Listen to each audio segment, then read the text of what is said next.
Everyone, my name is Ashish Bhati and welcome to the रब classes. और आज हम पढ़ने वाले हैं ऑपरेशंस प्लानिंग एंड कंट्रोल। और आज पूरी यूनिट कंप्लीट कर देंगे क्योंकि मुझे पता है 2 दिन बाद हमारा एग्जाम है और मैं थोड़ा सा लेट हो गया था, पर ज़्यादा लेट नहीं करेंगे। अब चलते हैं अपनी यूनिट के ऊपर और इस वीडियो में हम फर्स्ट यूनिट पूरी कंप्लीट कर देंगे ऑपरेशन प्लानिंग एंड कंट्रोल की। Now जो भाई प्रोडक्शन प्लानिंग एंड कंट्रोल के first topic that what is production planning and control. इससे पहले job shop production, batch production, सारी चीजें क्वालिटेटिव क्वांटिटेटिव मेथड सब मैं आपको बता चुका हूं इससे पहले वाली वीडियो में। तो अब आते हैं production planning and control.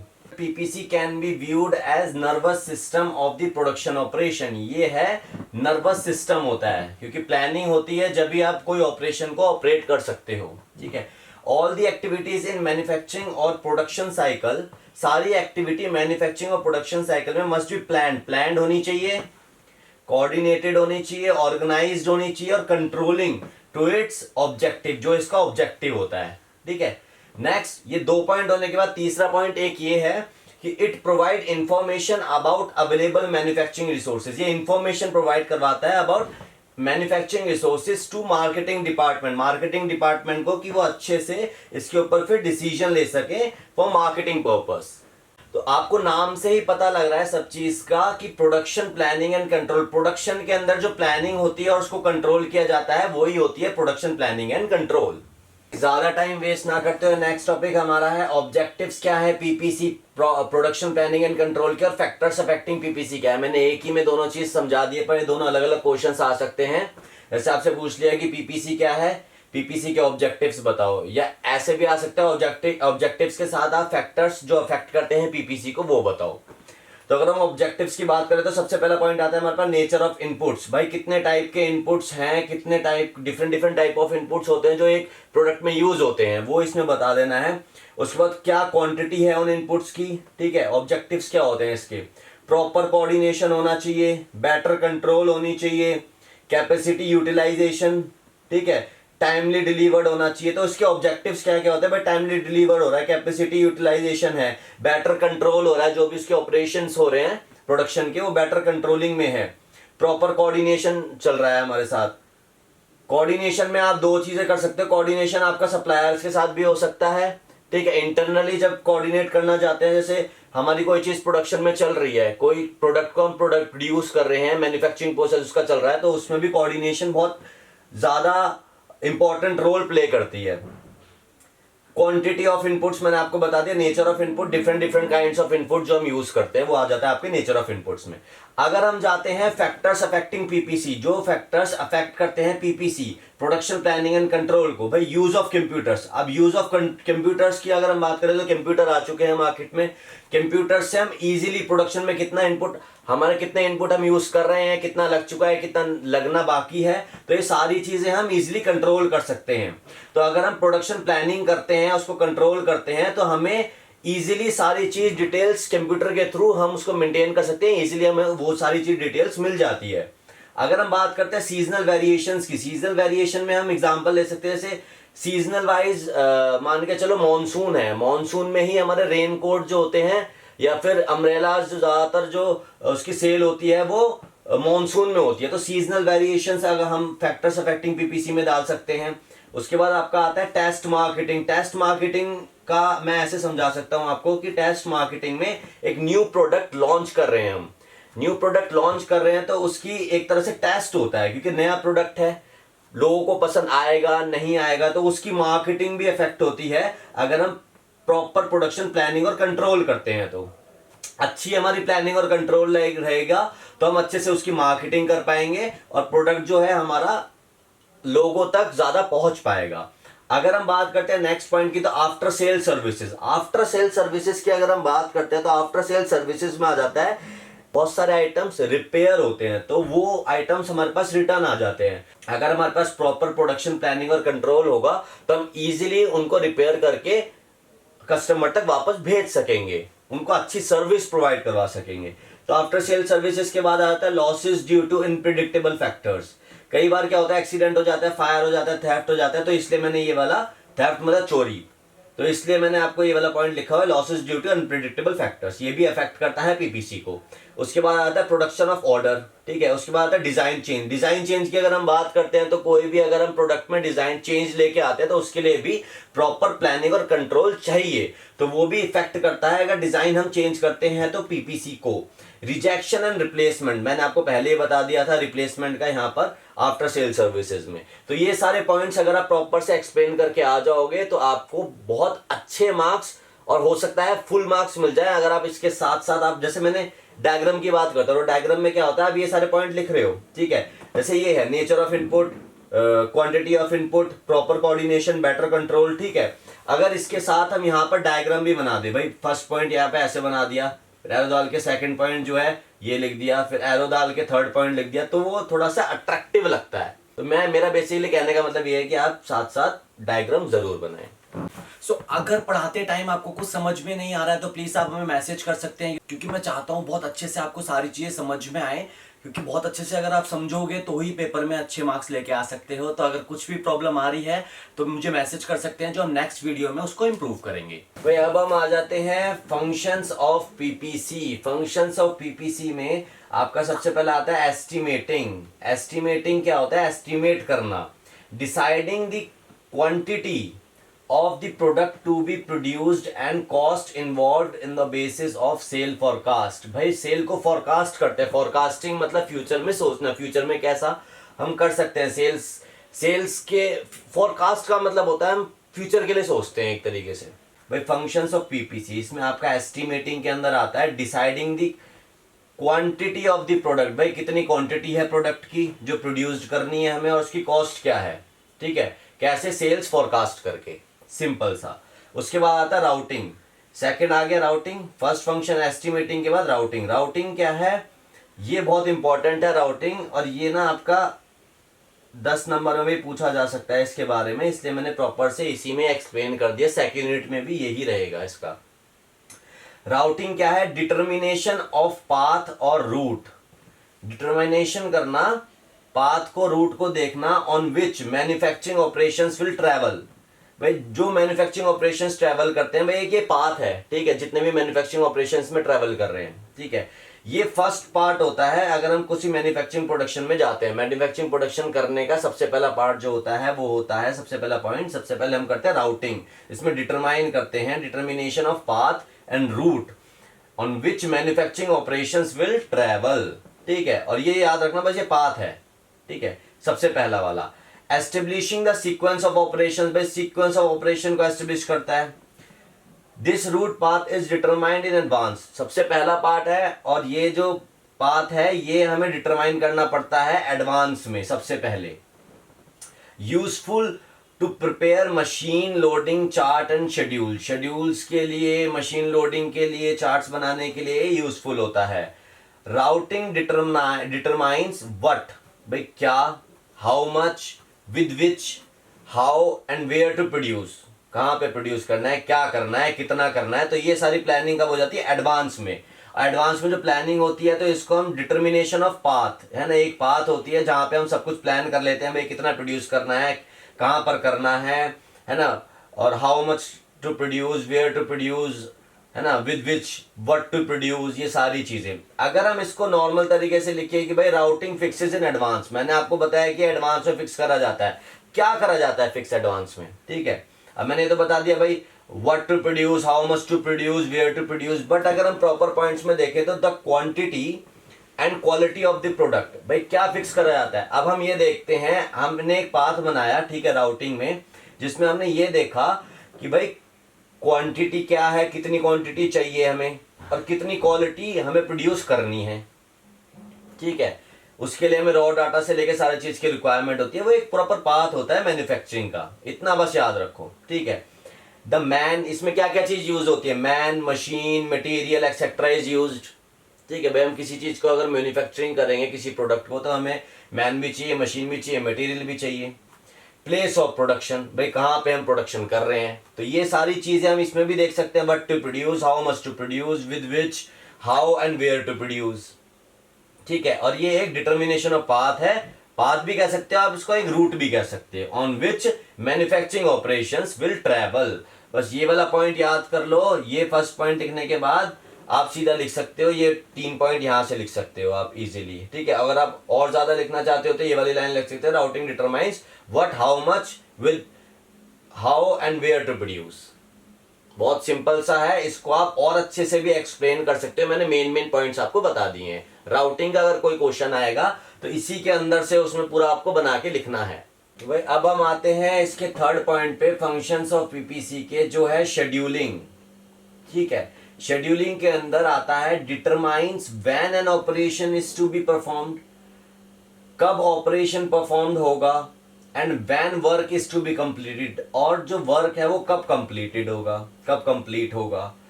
Specify the starting, भाई ये देखता है स्टार्टिंग से फिनिश टाइम तक फॉर एन ऑपरेशन, ठीक है। डेट एंड टाइम याद रख लेना, ठीक है। ये आपको शेड्यूलिंग में date, time, determine when an operation is to be perform, ठीक है। कौन सा वर्क कब कंप्लीट हो रहा है। It is like time table of the production. इतना याद रख लो, जो शेड्यूलिंग है, शेड्यूलिंग वर्ड से ही पता लग रहा है that it is a time table of the production, ठीक है। शेड्यूल करना हर चीज को। लोडिंग, इतना मत समझो कि भाई इतना सारा लिखा हुआ है, कुछ नहीं लिखा हुआ, सिर्फ एक बार इसको समझ लोगे ना, और नाम से भी आपको पता लग रहा है शेड्यूलिंग किसी चीज को शेड्यूल करना, टाइम टेबल बनाना, सारी चीज करना, ठीक है। टाइम टू टाइम शेड्यूल करना किसी चीज को। लोडिंग, भाई लोडिंग से पता लगता है हम चीज को लोड कर रहे हैं, ठीक है। कोई ऐसी जॉब है जो किसी को दे रहे हैं, उसके ऊपर लोड कर रहे हैं, तो ये बहुत ईजी है। The quantity of work, allocation, loading मतलब क्वांटिटी ऑफ वर्क, कितना वर्क हम किसको दे रहे हैं, ठीक है। Allocation the quantity of work to the process necessary for the manufacturing of each item, ठीक है, इज कॉल्ड लोडिंग। भाई लोडिंग की बहुत सिंपल सी डेफिनेशन है, एलोकेशन, हम एलोकेट करते हैं क्वांटिटी ऑफ वर्क को किस चीज के लिए, जो एक प्रोसेस में जो मैन्युफैक्चरिंग के लिए यूज होते हैं, एक एक आइटम हम मैन्युफैक्चरिंग करने के लिए यूज करते हैं, ठीक है।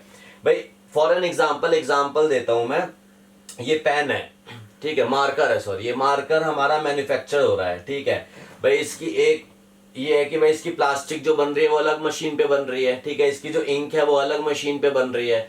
तो भाई हम एलोकेट करते हैं वर्क को, भाई जैसे एक है एक्स नाम का लड़का, एक है वाई नाम का लड़का, ठीक है। एक्स वाई विनी, एक ए नाम का लड़का है, एक एस नाम का लड़का है। तो ए नाम का लड़का बना रहा है इसकी प्लास्टिक, ठीक है, एलोकेट कर दिया उसको, भाई ये तेरा वर्क है, ठीक है। एस नाम का लड़का बना रहा है इसकी इंक, एलोकेट कर दिया, भाई ठीक है, ये तेरा वर्क है। तो इसमें क्या होता है, लोडिंग में क्या होता है, बहुत सिंपल सी डेफिनेशन है इसको, allocation of quantity of work to the processes necessary for manufacturing each item is called loading. और इसको और इजी तरीके से अगर हम सीखेंगे तो determine who will do the work, बस इतना याद रखो ये वाला point, determine who will do the work, कौन सा काम करेगा, ठीक है। Loading is the process of converting operation schedule into practices. भाई हमने यहाँ पे शेड्यूल करा था, भाई ये ऑपरेशन कब होना है, किस टाइम पे होना है, कब तक होना चाहिए, ठीक है।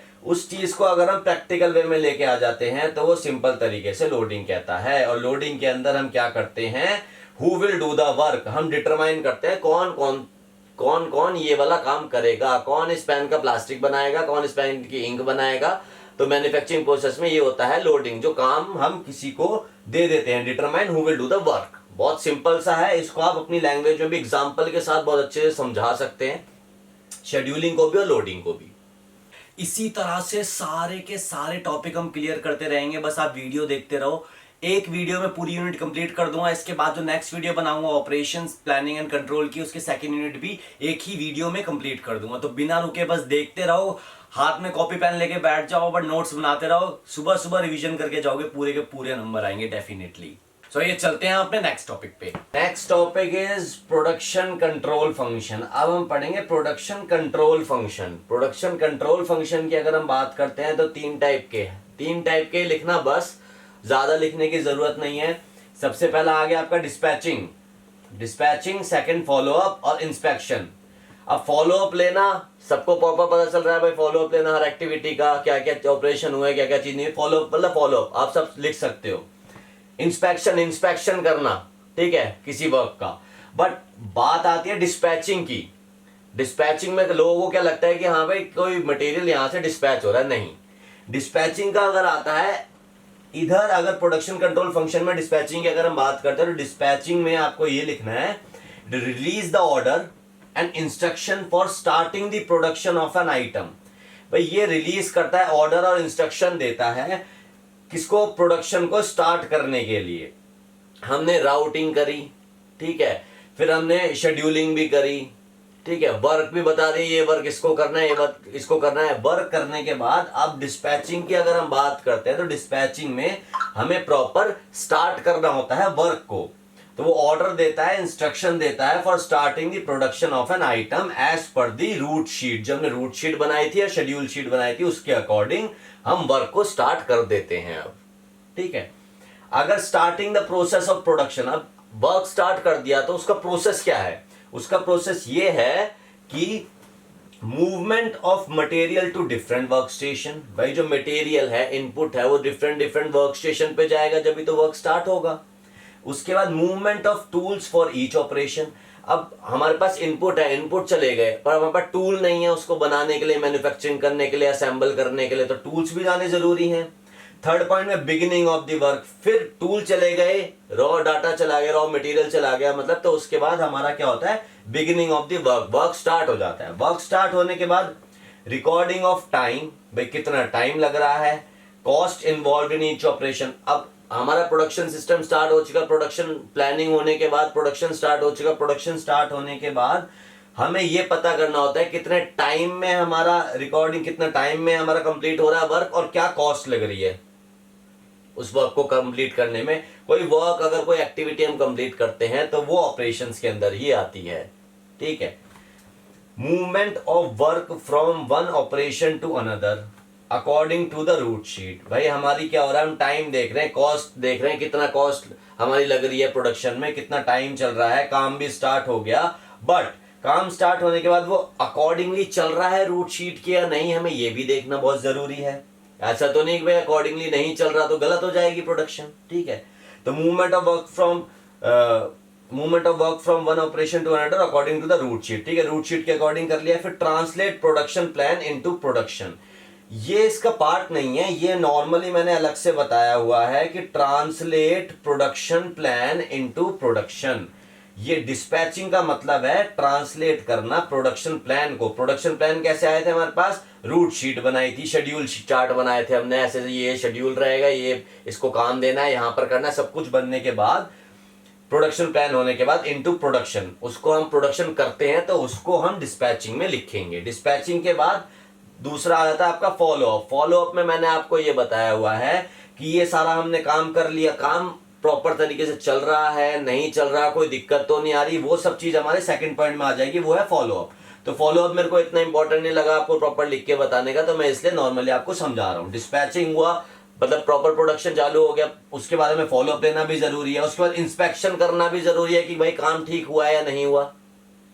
फॉलो अप ले रहे हैं, कैसा चल रहा है, कैसा नहीं चल रहा, और लास्ट में इंस्पेक्शन करना, ठीक हो गया, नहीं हुआ, कोई प्रॉब्लम दिक्कत वगैरह आ रही है तो फिर उसको दोबारा से प्रोडक्शन लाइन में डालते हैं, फिर दोबारा से डिस्पैचिंग आता है, फिर प्रॉपर फॉलो अप लेते हैं, फॉलो अप लेने के बाद फिर दोबारा इंस्पेक्शन होता है, इंस्पेक्शन में टेस्टिंग वगैरह सारी चीज आ जाती है।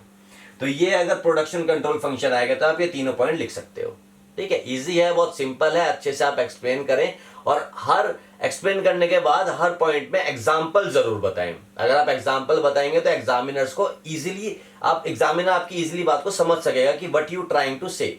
आ चुके हैं अपने लास्ट टॉपिक पर, जो है 2 टॉपिक हैं ये। फोरकास्टिंग टाइप हम सबसे पहले पढ़ते हैं। फोरकास्टिंग टाइप अगर आपका क्वेश्चन आ जाता है तो ज्यादा बड़े क्वेश्चन में नहीं आएगा, या फिर इसके साथ आ सकता है कि फोरकास्टिंग टेक्निक्स और मेथड, ये आपका बहुत ज्यादा इंपॉर्टेंट है, टेक्निक्स और मेथड वाला। बट फोरकास्टिंग टाइप भी आ सकता है, मैं ये नहीं कह रहा कि नहीं आएगा, तो इसको भी हम बहुत इजीली समझ लेते हैं। 3 पॉइंट्स है। इकोनॉमिक फोरकास्ट, इस फोरकास्टिंग का मतलब तो मैंने आपको बता दिया, फोरकास्ट करना, future forecasting. Economic forecast, technological forecast और डिमांड फोरकास्ट। इकोनॉमिक फोरकास्ट की अगर हम बात करते हैं तो 2 ही पॉइंट आते हैं इसमें। 2 पॉइंट कौन कौन से है भाई, इन्फ्लेशन रेट और मनी सप्लाई। कितना इन्फ्लेशन रेट है वो भी फोरकास्ट करते हैं हम, मनी सप्लाई कितनी हो सकती है किसी भी प्रोडक्शन में, किसी भी चीज को अगर हम लेते हैं, अगर यहाँ पे हम प्रोडक्शन की बात कर रहे हैं तो कितनी मनी सप्लाई होगी। इकोनॉमिक फोरकास्ट में इन्फ्लेशन रेट और मनी सप्लाई आते हैं, इतना याद रखो बस। नेक्स्ट आते हैं टेक्नोलॉजिकल फोरकास्ट। टेक्नोलॉजिकल फोरकास्ट आपको वर्ड से दिख रहा होगा, टेक्नोलॉजी से रिलेटेड है। अगर टेक्नोलॉजी से रिलेटेड है तो इसमें क्या करते हैं, प्रिडिक्ट करते हैं rate of technological progress, impact. भाई टेक्नोलॉजिकल जो प्रोग्रेस हो रहा है वो इंपैक्ट कितना करता है डेवलपमेंट ऑफ न्यू प्रोडक्ट। अगर हम किसी नए प्रोडक्ट को बनाते हैं, हम इस पेन को बना रहे हैं, तो जो टेक्नोलॉजिकल प्रोग्रेस है, जो हमारा टेक्नोलॉजिकल प्रोग्रेस हो रहा है वो कितना इंपैक्ट करता है इस पेन को बनाने में, for the development of that new product. Demand forecast, predict. Demand forecast से आपको पता चल गया भाई कितनी डिमांड है, ठीक है, सेल से रिलेटेड है सारा। प्रिडिक्ट सेल्स, हम सेल्स को प्रिडिक्ट कर लेते हैं कि एग्जिस्टिंग प्रोडक्ट एंड सर्विसेज की। भाई जो प्रोडक्ट हमारे पहले से एग्जिस्टिंग है उनकी हम फोरकास्ट कर लेते हैं, डिमांड कितनी होगी कितनी नहीं होगी। डिमांड कैसे फोरकास्ट कर सकते हैं, कई बार क्या होता है जैसे हम अपने पुराने डेटा को उठा लेंगे, भाई पिछली बार हमारी इतनी सेल हुई थी, उससे भी कर सकते हैं। फ्यूचर में हमारी कितनी डिमांड हो रही है उससे भी कर सकते हैं। फ्यूचर में डिमांड हो रही है वो कैसे पता लगेगी, हमारी प्रेजेंट सिचुएशन से, भाई कंपनी के प्रोडक्ट कितने ज्यादा सेल आउट हो रहे हैं कितने नहीं हो रहे। तो बहुत सारी चीजें आप एग्जांपल के थ्रू भी इसमें लिख सकते हैं, इकोनॉमिक फोरकास्ट, टेक्नोलॉजिकल फोरकास्ट और डिमांड फोरकास्ट, सिंपल। बट ये हो गए फोरकास्टिंग के टाइप्स। अगर हम बात करते हैं फोरकास्टिंग टेक्निक्स एंड मेथड की, टेक्निक्स भी आ सकता है मेथड भी आ सकता है, आपको यही चीज लिखनी है। सबसे पहला है आपका ब्रेनस्टॉर्मिंग टेक्निक। अगर हम बात करते हैं ब्रेनस्टॉर्मिंग टेक्निक की, तो ब्रेनस्टॉर्मिंग टेक्निक में वो होता है जो डेटा होता है, ब्रेनस्टॉर्मिंग टेक्निक में डेटा एनालाइज करते हैं, उसके बाद आगे जाते हैं। सबसे पहले एक इंडिविजुअल डेटा को एनालाइज करेगा, फिर आगे की तरफ बढ़ेंगे। ब्रेनस्टॉर्मिंग में ये होता है, ठीक है। प्रोडक्शन लाइन की अगर हम बात करें, पहले डेटा को एनालाइज करा जाएगा, फिर आगे बढ़ा जाएगा प्रोडक्शन के और ऑपरेशंस के लिए, ठीक है। नेक्स्ट आ जाता है हमारा ग्राफिक टेक्निक। भाई ग्राफिंग टेक्निक की अगर हम बात करें ना, ग्राफिंग में आपको पता चल रहा होगा नाम से कि भाई ग्राफ के थ्रू हम फोरकास्टिंग टेक्निक, हम फोरकास्ट कर लेते हैं, फोरकास्टिंग कर लेते हैं फ्यूचर के लिए, किसके, उससे ग्राफिक, ग्राफ के उससे। ग्राफ मैंने हल्का सा नॉर्मल वैसे ही बनाया है ये, पर मैं आपको समझा देता हूं। भाई ये प्रोडक्शन है, इस चीज का प्रोडक्शन हो रहा है, ठीक है, हम उसको ग्राफ की तरह से रिप्रेजेंट करते हैं कि भाई हमारी 10, एक साल में हमारी 10 यूनिट प्रोड्यूस हुई, ठीक है, 10 यूनिट हमारी सेल हो गई। नेक्स्ट उसमें हमारी 30 यूनिट प्रोड्यूस हुई दूसरे साल में। चौथे साल में हमारी 50 यूनिट हुई। 8वें साल में हम 100 गुना बढ़ा दिया हमने। 8 साल कंपनी को हो गए और हमें 8 साल में सबसे पहले 10 हुई थी, फिर दूसरे साल में 20 हुई थी, तीसरे साल में फिर 40 हुई, फिर हम 8 साल में 80 यूनिट तक हम पहुंच गए। तो 80 यूनिट का हमारा सेल हो रहा है, जब भी तो हम पहुंचे हैं। तो ग्राफ के थ्रू उसको रिप्रेजेंट कर देना है कि भाई एक साल में हमारी इतनी प्रोड्यूस करी थी हमने, दूसरे साल में इतनी करी थी, आज 8 साल हो गए, 8 साल में हम इतनी यूनिट प्रोड्यूस कर रहे हैं। ग्राफ के थ्रू बेसिकली बताने को ही ग्राफिक टेक्निक कहते हैं, बस। नेक्स्ट जो अगर हमारा आ जाता है मैट्रिक्स टेक्निक, ये बहुत इंपॉर्टेंट है, एक बार आप देख लेना। मैट्रिक्स टेक्निक की अगर हम बात करते हैं तो मैट्रिक टेक्निक्स का बहुत सिंपल सा मीनिंग है, इतना सब कुछ मत लिखो, मैंने इतना सब कुछ लिख दिया, इतना सब कुछ देखने की जरूरत नहीं है। बस मैट्रिक टेक्निक को ऐसे समझो, it is a combination of 2 or more relating to production process। इतना भी मत समझो, इतना भी मत समझो, आप सिर्फ इतना देखो, एक लेबर है, एक रॉ मटेरियल है। भाई रॉ मटेरियल मैंने बनाया हुआ है, ये प्रोसेस है एक, ये आप प्रोसेस यहां से देख सकते हो, ये प्रोसेस है, इसमें आपके पास लेबर भी है, रॉ मटेरियल भी है, ठीक। कॉम्बिनेशन ऑफ 2, इन दोनों का कॉम्बिनेशन, लेबर का और रॉ मटेरियल का, इन दोनों का कॉम्बिनेशन करेंगे। इन दोनों का अगर हमने कॉम्बिनेशन कर दिया तो कितनी क्वांटिटी हम प्रोड्यूस करेंगे। इन दोनों का हमने लेबर और रॉ मटेरियल का कॉम्बिनेशन कर लिया। भाई लेबर कितना रॉ मटेरियल लेके किसी प्रोडक्ट को बना रही है, ठीक है, कॉम्बिनेशन कर दिया तो कितना हमने प्रोड्यूस करा। ये टेक्निक आती है मैट्रिक्स टेक्निक। इतना सा याद रखो, combination of 2 or more relating to production process. Combination of 2, किस चीज का कॉम्बिनेशन 2, लेबर और रॉ मटेरियल का एग्जांपल ले लो, ठीक है। कॉम्बिनेशन किया इन दोनों का, इन दोनों ने मिलके भाई इतनी 10 यूनिट बना दी, 20 यूनिट बना दी, ठीक है। नेक्स्ट डेल्फी टेक्निक, अगर हम बात करते हैं डेल्फी टेक्निक की तो ये सिमिलर होती है ब्रेनस्टॉर्मिंग के। भाई ब्रेनस्टॉर्मिंग में हमारा एक ही इंडिविजुअल होता है जो डेटा को एनालाइज करता है, ठीक है। ब्रेनस्टॉर्मिंग में एक इंडिविजुअल डेटा को एनालाइज कर रहा है। इसमें डेल्फी टेक्निक में आ जाता है group of people, group of people communicating with each other, ठीक है, एंड एनालाइजिंग द डाटा। आप ये सब लिख सकते हो इसमें। भाई इतना सा है डेल्फी टेक्निक में, ग्रुप ऑफ पीपल एक साथ बैठ के, जैसे for an example group of people की अगर हम बात कर रहे हैं तो भाई सेल्स टीम आ गई, मैन्युफैक्चरिंग टीम आ गई, प्रमोशनल टीम आ गई, ठीक है। ये सब एक साथ बैठ के बात करते हैं। ये डेल्फी टेक्निक्स में, डेल्फी टेक्निक में वो आपस में कोऑर्डिनेट करते हैं, बात करते हैं, कम्युनिकेशन होता है। कम्युनिकेशन के बाद हमारा क्या होता है, फोरकास्ट करते हैं। कोऑर्डिनेशन नहीं आएगा इसमें, कम्युनिकेशन आएगा। बहुत सारे ग्रुप एक साथ बैठ के, ठीक है, चाहे सेल्स, मार्केटिंग, प्रमोशन, सारी टीम एक साथ बैठ के अगर फोरकास्टिंग करती है तो वो आता है डेल्फी टेक्निक के अंदर। ब्रेनस्टॉर्मिंग में एक इंडिविजुअल ही एनालाइज करता है डाटा को, इंडिविजुअली अपने आप देखता है फोरकास्ट क्या होगा क्या नहीं होगा। ग्राफिक में ग्राफ के थ्रू हो जाता है। मैट्रिक्स में मैंने बता दिया कॉम्बिनेशन दो चीजों का करके। कॉम्बिनेशन मैट्रिक्स में हम देखते हैं कि भाई लेबर और रॉ मटेरियल को कंबाइन कर रहे हैं तो कितना लेबर कितना रॉ मटेरियल लेके कितना प्रोडक्ट बना रहा है। डेल्फी टेक्निक में ग्रुप ऑफ पीपल आ जाते हैं। उसके बाद आता है simple average technique. Simple average technique हम बचपन से पढ़ते हुए आ रहे हैं। सिंपल एवरेज टेक्निक बहुत सिंपल होती है भाई, एक एवरेज निकालना। पहले साल में हमारे पास 20 यूनिट, ये हमने 20 यूनिट बनाई इस पेन का, सॉरी मार्कर को। दूसरे साल में हमने 40 बनाई, तीसरे साल में हमने फिर 30 बनाई। तो इसका एवरेज क्या निकालेंगे, तो भाई मैंने सिंपल सा इधर यहाँ पे दिखाया हुआ है। पहले साल में 20 हो गई, दूसरे में 40 हो गई, फिर 30 हो गई। तो 20, 40 और 30 को प्लस कर देंगे। और कितने साल का हम बता रहे हैं, 3 साल का बता रहे हैं। अगर 3 साल का बता रहे हैं तो अपॉन में 3 कर देंगे। तो 40, 50, 60, 70, 80, 90, 90 अपॉन 3, 90 अपॉन 3 कितना हो गया हमारा 30। तो एवरेज कितना आ गया 30। तो ये एक सिंपल एवरेज टेक्निक हो गई, बहुत सिंपल है। यहां तक हमारा पूरा क्लियर हो चुका है और मैंने एक भी टॉपिक ऐसा नहीं है जो मैंने इसमें छोड़ दिया हो पहली यूनिट में। सेकंड यूनिट में भी बहुत सारे टॉपिक ऐसे ही हैं जैसे हमारे नॉर्मल, मैंने आपको बताया था शेड्यूलिंग बताया था, शेड्यूलिंग भी है उसमें ही, वो मैंने इसमें शेड्यूलिंग में ज्यादा आपको बता दिया, वही सेकंड यूनिट में अच्छे से एक्सप्लेन किया हुआ है।